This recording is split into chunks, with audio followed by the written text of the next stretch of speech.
Good evening, Deb here. Mid-season, no day, no season, just kind of here. Just an update. Man, this camera angle just kind of is not real good. Oh yeah, that's much better. Although now you can see the happy chocolates. Yeah, okay. Anyways, let's talk about Phoenix. Phoenix was really good. I went there expecting hot, sunny weather, and wouldn't you know, they had a cold front come through the night before I got there. So it was cloudy, overcast, and not so sunny. Granted, it was probably in the 50s, which for a lot of people would be good, but for those of us who carry hot rice packs around, it was still a little chilly. We did get to sit by the pool and enjoy the sunshine on Saturday, and then it was kind of overcast again on Sunday, but not so bad. I did take my book out, Eat, Pray, Love, and read it by the pool while I was waiting for my flight back to Dallas. And then when I got to Dallas, everybody said, oh yeah, with beautiful weather here, and then there was a cold front that came in, so I'm beginning to think it follows me wherever I go. Anyways, interesting things about Phoenix. We had a lot of really great speakers, and I meant to look up the one, and I'll just post her over in the comments. Oh, don't you hate that reverse thing? I'll post her over in the comments section. But there's a gal, Dr. Rapp, I believe is her name, who's written lots of books about toxins in children and how toxic our schools are and how that affects how they behave in the classroom and all this kind of things. Several books. She's been featured on Oprah. And the cool thing was, she's an Isagenix associate, and she knew that we were having an ICU. She lives in the area, and so she just kind of popped in and said, do you mind if I get up on stage and speak? So it was really cool. Now, I do have to tell you that it was so funny because they kept saying, anybody can do network marketing. And they would explain how some of the people who've made millions in network marketing made lots of silly mistakes. So I now know I'm going to be successful because, as I told you before, I was taking the handy-dandy video camera. Yeah, well, when she went up on stage, I said, oh, this would be such good information for my YouTube group. I'm going to videotape it. So I turn it on, and I think I'm just videotaping along, right? And it turns itself off, and I thought, why did it do that? So I turned it back on. I think I'm just videotaping along, and it turns itself off, and I thought, why does it keep doing that? So I turned it back on, and I'm videotaping it along, and finally she's finished, so I hit the little button that says stop, and I'm thinking, okay, cool. I got it. Well, wouldn't you know, I wasn't recording anything until I hit the button that made it say stop. I'm sorry, but that just doesn't seem right to me. So I got her walking off the stage, and then I did a nice little video of the tour of how pretty the hotel was. But again, I did it the same way, thinking that if it didn't say stop, when it said stop, I thought it wasn't running, but actually if it says stop, that means it is running. So I videotaped me walking down the halls, and so forget it, people. I can't run a camcorder. Although when I was in San Francisco, I got the videos, but then I couldn't download them. So this time, I didn't get the videos, but I probably could have downloaded them. Who knows? Anyways, enough about that. So it was really cool that she came, so I'm going to put her website over on the side so that if anybody's interested in toxicity and schools and how it affects them and how it makes them bounce off the walls and all that kind of fun stuff, that would be good, and why cleansing, of course, is good for that sort of thing. And then we had, I didn't write down who actually talked about this subject, but it's really cool because he said, wealth is my natural state of being. And, you know, wealth is our natural state of being. We're the ones that decide that we're poor.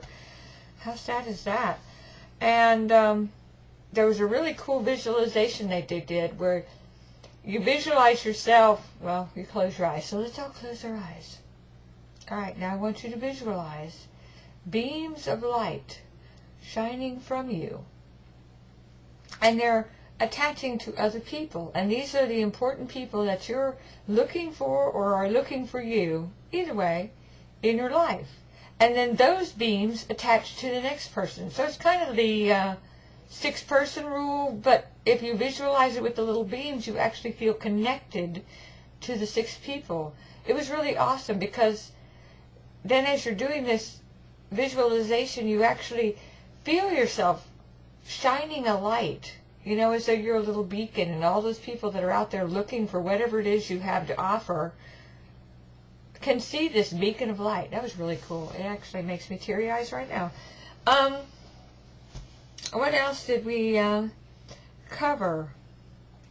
They covered that, you know, whatever it is you have to offer, whether it be web design or a beautiful voice or a good product, it's a gift. And if you're not willing to tell people that you have the gift, you're not doing them justice. So even if you think everybody's going to laugh at you and go, I'm not interested, okay, you're just talking to the wrong person. Because as they say, you cannot say the wrong thing to the right person. So if you just go out and blab to everybody about whatever it is you're excited and passionate about, the right message will get to the right person, even if you say it the wrong way. Pretty cool stuff. So, anyways, I made very nice progress today on my one little goal I have left from season 2, which is my Crystal Executive. I signed up a new person. I got one person to go active who was inactive, and 3 people that I thought were really going to be interested said no. But if you go with the law of averages, no's get you closer to a yes. So we'll just say, okay, it wasn't the right time for them, and they'll come along lately. And I didn't even tell you the sad story from last week. I have this person that I've been contacting since October when I first signed up in this. I mean, emails and phone calls, and he wouldn't return my emails, and he didn't return my phone calls. Or maybe I did tell you about this. I don't know. Anyways, I went to a meeting the other night, and he had already signed, well, he just signed up under someone else, even though he knew I was the first person that contacted him. But they offered him something outside the realm of this that I couldn't offer. So we're just going to let karma take care of that one. Anyways, I think that's all I have to report for today. I hope everybody enjoyed my daffodils. They are so cute. They are only like this tall, little miniature daffodils, just adorable. And I have this little vine by my door. It's called a jessamine, Carolina jessamine. Weird name. And it's blooming with little yellow flowers too. I meant to take a picture, but I forgot. And I guess that's it. So see ya tomorrow, and I guess I'll start season 3 with everybody else, because some days I'm a follower and not a leader. So on this, I shall be a follower and follow everybody else and start on March 1st with season 3. Okay, I thought I was done, but I'm really not. I wanted to ask opinions on, okay? I had someone design some book covers for me. There's the first one. We'll just call that orange. And there's the second one. We'll call that blue. I would really like to know if anybody has an opinion one way or another, or which one you think would be most marketable. And I forgot to tell you about the great conference call we had tonight, which I'll also put that information, I thought I had it right that time, over there. And it was Dr. Tom, hang on, I gotta find it, Dr. Tom. Where are you, Dr. Tom? Okay, it was Dr. Tom Nicolai, who is a well-known hypnotist who's been on Dateline NBC, and he does how to remove your blocks to success. And it was really cool, because although he is an Isagenix distributor, associate, whatever, he talked about the secret behind the secret, which he's apparently done some talk on. And I thought that was really cool that he's all into the secret and using the product and doing hypnosis. And he did a little, real quick, I wouldn't call it a hypnosis treatment. I would just call it guided meditation. There. He did a real quick guided meditation on the call. So if anybody's interested, the replay line is going to be listed over in the in the info box, which is on whichever side it ends up on. And it replays on Sunday at 7 Central Time, so that'd be 8 o'clock Eastern Time and 5 o'clock Pacific Time. So if anybody's interested in listening in on that, was a very nice call. And I think that does it now. Bye.